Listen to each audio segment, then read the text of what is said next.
Here are my tips for starting a butterfly garden. First, pick up a butterfly gardening book for your area. The more that this butterfly gardening guide is geared toward your local area and toward native plants, the better.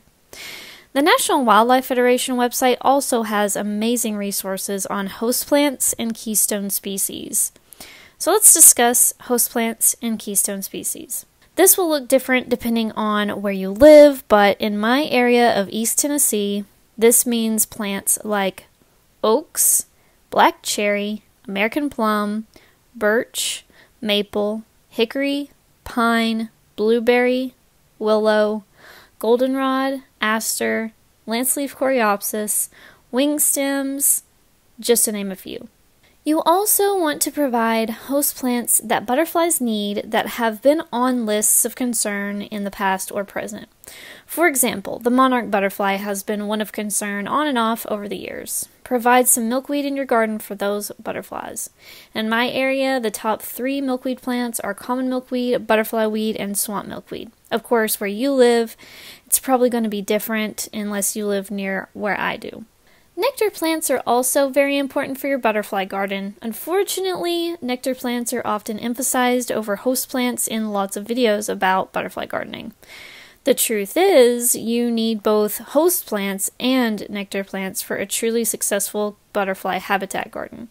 You may think your butterfly garden is going very well because you get tons of adult butterflies, but the question is, do you have any host plants for them to lay eggs onto? It's important because the closer their host plants are to their nectar plants, the better. Plants that provide both nectar and host plant opportunities are ironweeds, asters, and butterfly weed. Also, make sure you provide variety of blooming throughout the year. It's very good to have something blooming all the way from early spring through to the fall and the frost if possible. Maybe add native spring ephemerals if you lack spring blooms, and add things like asters and goldenrods if you lack late season blooms. Most people are focused on summer blooms, so spring and fall can often be seasons that need improvement. Do not use insecticides. If you do, you could be killing off your butterflies. No matter what the companies will tell you, if it kills adult mosquitoes, flies, etc., it will also kill caterpillars and butterflies, as well as the bees. We don't want to kill bees either, as they are very important pollinators providing us with our food. As for wasps, there are ways to live in harmony, and if you want to learn more about that, you can check out my wasp video. I'll try to link that down below. A butterfly's life cycle is as follows. The butterflies mate. The female lays eggs on a host plant specific to her species. The egg hatches, and out of it comes a very tiny caterpillar. The caterpillar grows as it eats from the host plant, usually leaf matter, but also other parts of the plant as well, sometimes. The caterpillar leaves the host plant, usually, and goes to find a place to create its chrysalis once it's done feeding. Inside this chrysalis, a metamorphosis takes place. The butterfly emerges from the chrysalis. The butterfly must wait until its wings are fully pumped before it can properly fly, leaving it a bit vulnerable at this time. The butterfly then flies away to find nectar or a mate once all that liquid has pumped into its wings. Caterpillars are also food for birds, so don't raise them inside. Raising caterpillars inside your home can also cause diseases to spread throughout the butterfly population, causing issues for the species as a whole. Folks mean well when they raise butterflies indoors, but it does more harm than good. It's best to allow nature to handle things outdoors for the most part. The next tip I have for you is to leave the leaves. If you have any kind of trees or shrubs on your property that produce leaf litter, that is actually a great thing. Leaves provide winter protection, so please leave the leaves where you possibly can, and the rest gently rake or sweep to your garden beds and under your trees. For example, sometimes I get a lot of leaves on my driveway, and it doesn't really do a ton of good on the driveway because it can't enrich the soil. And so often I will sweep the leaves off my driveway and into flower beds. Leaves enrich the soil, provide shelter and overwintering space for not only butterflies, but also moths, salamanders, skinks, and other wildlife as well. Leaves are there for a reason. They are produced by trees or shrubs, and they go back to the earth to decay and to create rich soil. A lot of times the most rich of soils is where there's ample leaf litter. I know a lot of people get frustrated about this topic because they do not like how much leaves that they have in their yard. Maybe they have a lot of mature trees. But I would say use common sense. There are a couple different ways to go about this. And I personally think there's nothing wrong with moving leaves out of your way. I know that might sound kind of silly and kind of the opposite of what I just said in a way, but it's not, because here's why. I think it's perfectly fine to want pathways. Pathways give you places to walk through your garden where you can observe the wildlife, you can observe your plantings, you can observe your leaves, you can observe your trees. Pathways also take you to destinations in the garden. Maybe you can have a path to a bench or a swing set or a shed. And I believe this when it comes to leaves as well. Go ahead and rake a pathway through your leaf litter. This is different than completely removing and scalping your entire lawn, your entire yard of leaves. They're totally different things. When you rake a pathway through your leaves, you're not really getting rid of anything. You're just moving the leaves around, and you can do this in a very gentle way to where you're just pushing the leaves off the path and into the beds. Again, the rule of thumb is, try to have beds under your trees. This also helps things. Because if you have garden beds under your trees, then those leaves can just become mulch for those plants that you have under the trees. Plus, don't forget, those trees need those leaves. I know, the tree dropped the leaves, so you think they don't need them anymore, but that's not really the case. Your trees will be healthier if you leave their leaves to decay naturally under them. But again, I love pathways. So this doesn't mean that you just have leaves just 5 feet high and, nowhere to walk. You can create a path through your leaves.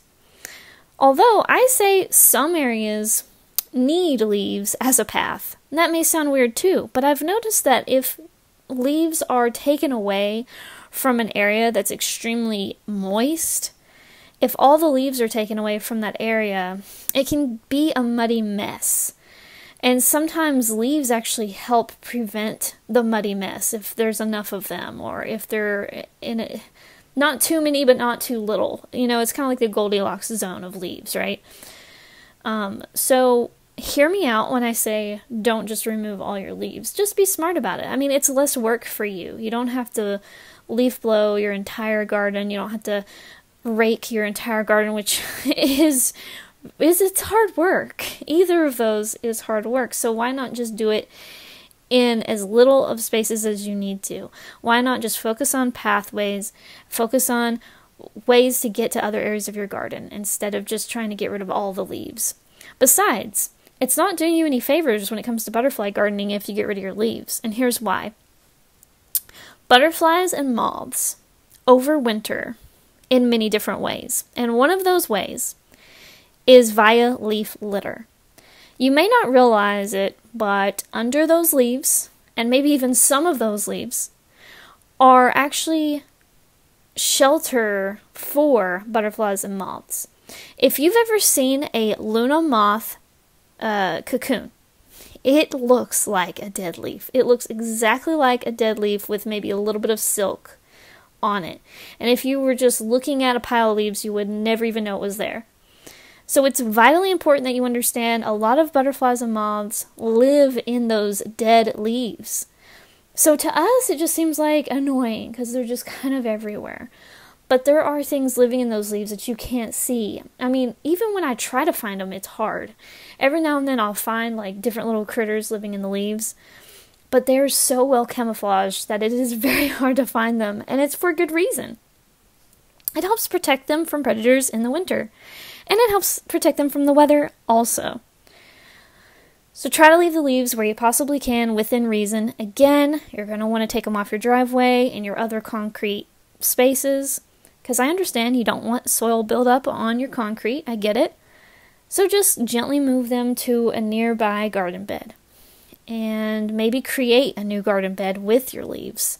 It can kind of give you a jump start. It's not going to kill all your Bermuda grass, if that's what you have. Unfortunately, I wish. I've tried it. But it might stunt your Bermuda grass if you put enough of a thick enough layer of leaves. And this can be great for starting a new garden bed. So consider that as well. Alright, another thing people really don't like in the traditional gardening world is they don't like to leave their old plant stems and their seed heads, but this is vitally important for habitat.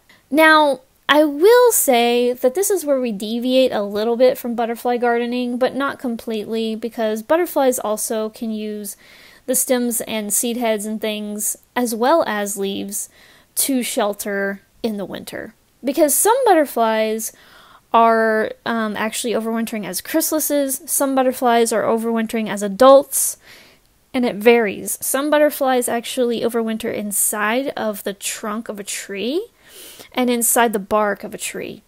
It varies. And then you might find some hiding out in evergreens. So there's a lot of different places that butterflies can overwinter and hide. But the stems and seed heads are not exactly related to butterflies. It's more of a tangential topic. But I still want to cover it because I still think it's important. Because if you want to bring in the butterflies, you're also going to probably bring in birds. And if you bring in birds, you are going to want to feed those birds. And this is one of the best ways to do so, is to leave your stems and your seed heads. So plant stems are a fantastic place for bees to live. There could be chrysalis on the stems as well. Don't forget that. So that's where we bring the butterflies back into things. There are other reasons to leave the stems and seeds too.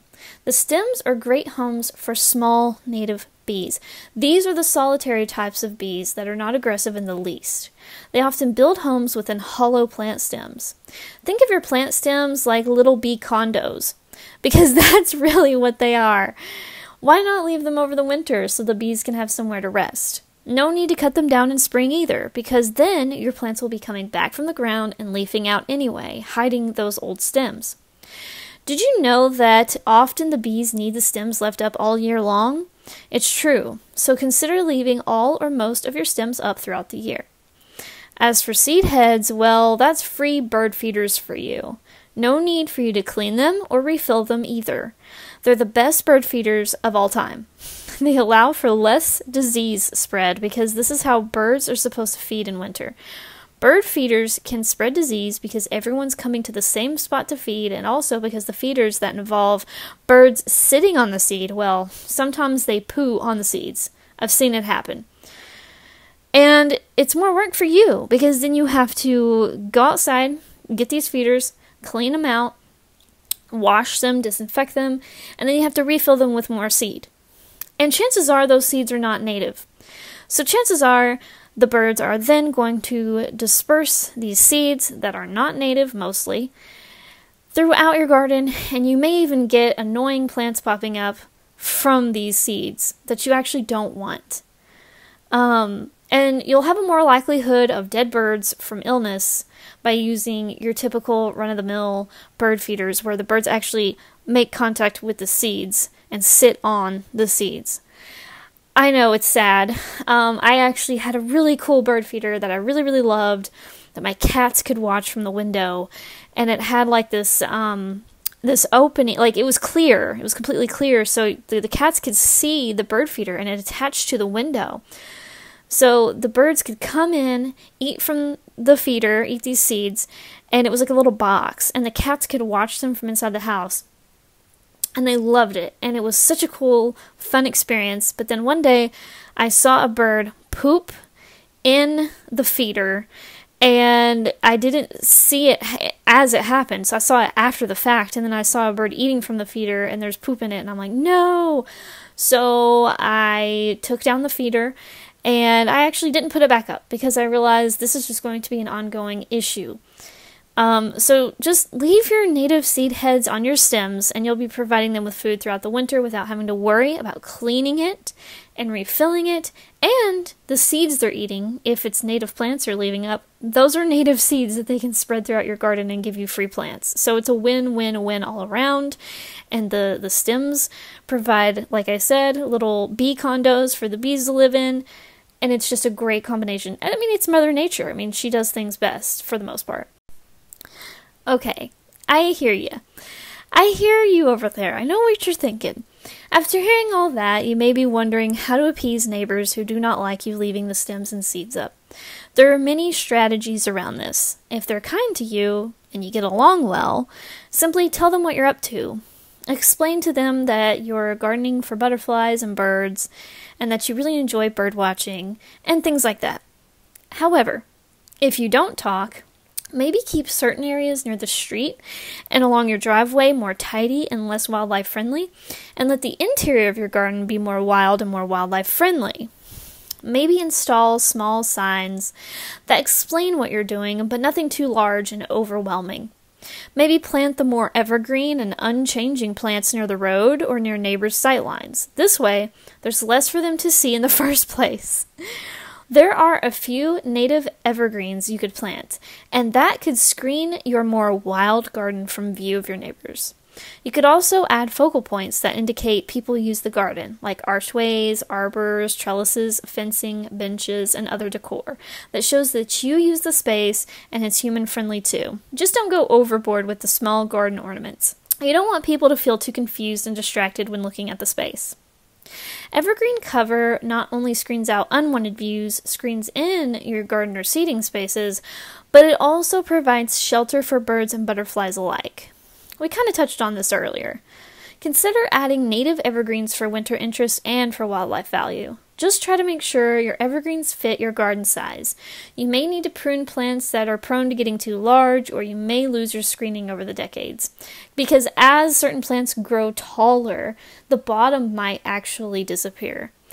For example, pine trees. Pine trees are evergreen, but as they grow larger, the bottom several feet kind of becomes bare. They kind of lose their limbs on the bottom, and so they don't really screen any longer the shorter areas, like your typical 6-foot view, you know? So consider planting a mix of the taller evergreens and the shorter evergreens if you have the space. If you don't have the space, maybe just go for the shorter, smaller evergreens so that you don't overwhelm the space. Next, you're going to want to plant native grasses for shelter for butterflies and other wildlife. Native grasses are often not utilized or are underutilized in a home garden. However, they're vital for certain wildlife species.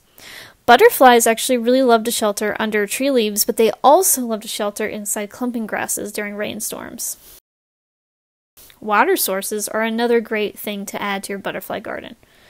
The tricky thing, though, is in my experience, a lot of the types of water sources people recommend to add don't actually get used by butterflies. Maybe other people have had success with these, but I have not. That doesn't mean, however, that you should not add them.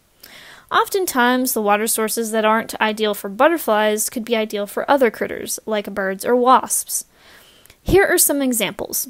A wildlife puddle where there are small pebbles and sand are okay for bees, wasps, and maybe even birds. But butterflies in my garden don't use them. And that's actually why I added them, is for the butterflies, but ironically they do not use them. Even when I add like sugary sweets like fruit, like dried fruit, or even like moist fruit, like even just freshly chopped fruit. I've tried different ways of doing it. Even adding that to the puddle, they still don't even care. They also dry out incredibly quickly in a sunny garden like mine, the butterfly puddles do, the quote-unquote butterfly puddles, which is also a southeast-facing hill, so the shallow water features like this really dry out quickly and may even need to be refilled every single day, which I just don't have the time to do that. Another one I've added to my garden is a bird bath. It's not a store-bought one, though. It's a DIY bird bath that's incredibly easy to put together. It's simply an old ceramic serving dish or bowl of some kind that has a flat bottom to it on the inside. I had a lot of baking and ceramic dishes in my stash from when I got married. I received lots of free dishware that was old and kind of like hand-me-downs, and I had more than I could use. So some of them became bird baths. You simply add a couple medium-sized rocks and a couple small pebbles in an arrangement that is beneficial for the smaller critters like wasps and bees to escape. Unfortunately, if you don't add these pebbles and rocks, you may find a bee or wasp has drowned inside the puddle. However, again, this water feature never attracts butterflies to my garden. I do not know why these two features, the puddle and the bird bath, don't work to attract them, but I have a strange alternative for you. When I find butterflies attracted to water on my property, so far it's always been after I've gotten my driveway heavily moistened from watering plants. I have a concrete driveway. Large sections of driveway being moistened with the hose on a hot sunny day may draw them to your yard. The annoying thing about this, though, is it's very ephemeral. It's temporary. But you can do this a few times a week and maybe attract a few butterflies to your driveway for a drink. Just be careful to not run them over. It's the only water source I've tried that actually attracted them. It was completely on accident, too. I just happened to notice them after watering some potted plants I keep on my driveway. Butterflies just showed up after I watered some plants, and I realized, well, the excess water that came out of the pots just ran onto the driveway, and there they came.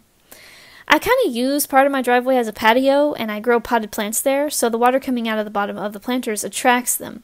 Maybe some nutrients from the soil in the pots attracts them too, in addition to the water. I don't know, but it's pretty cool. It reminds me of large, damp stones near waterfalls when you go up into the mountains and into the woods. Butterflies love hanging out near those waterfalls and in the woods where their host plants are, so take some inspiration from Mother Nature and see where it leads you.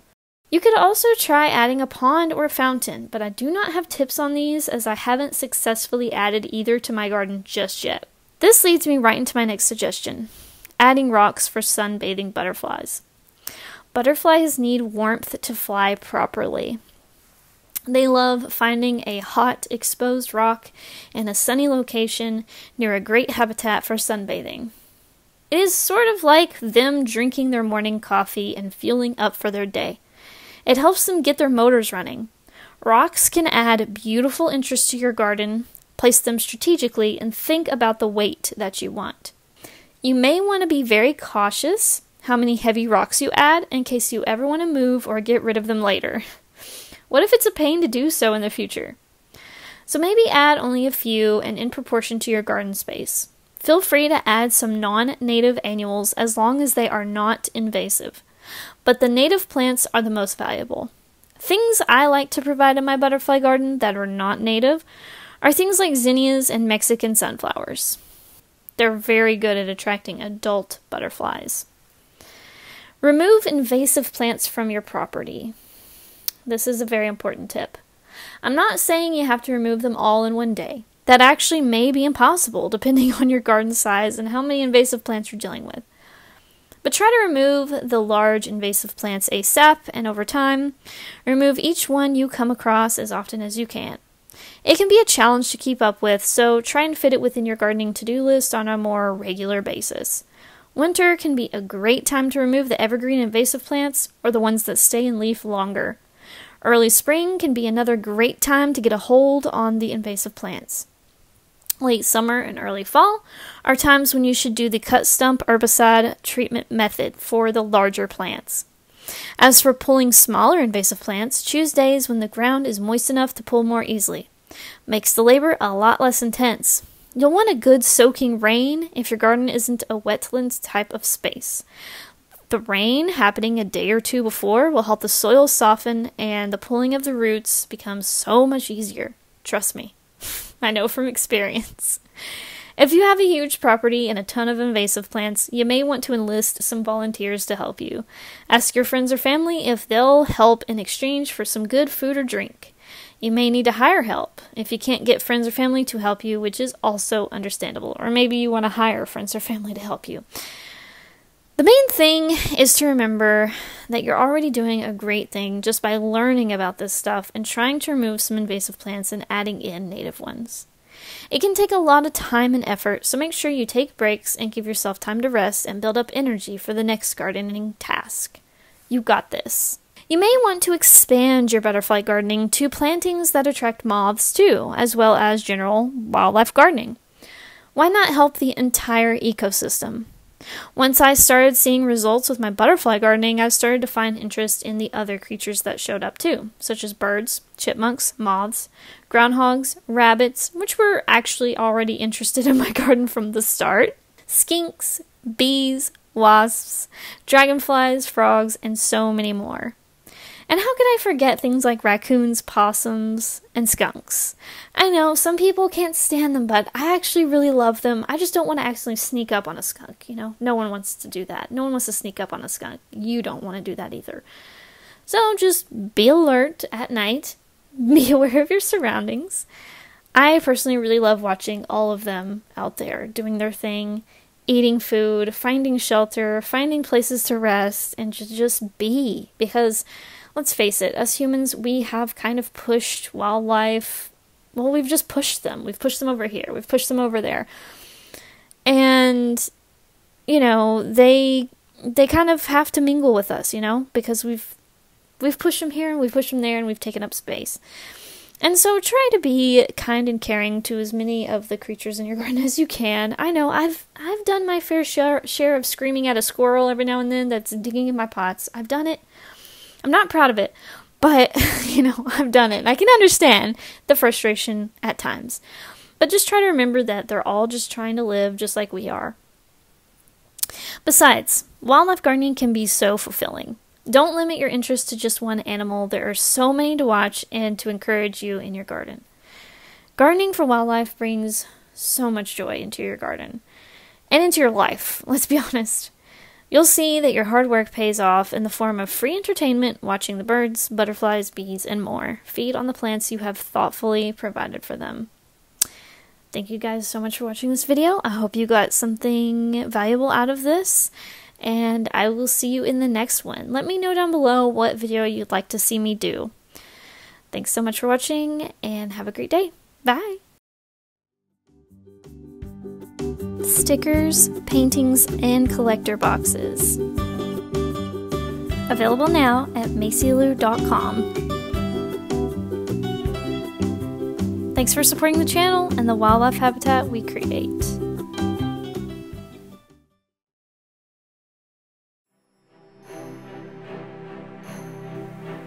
To support the channel, like the video, comment, and subscribe. You can also support my work by buying art from me at macylu.com. Thanks for watching!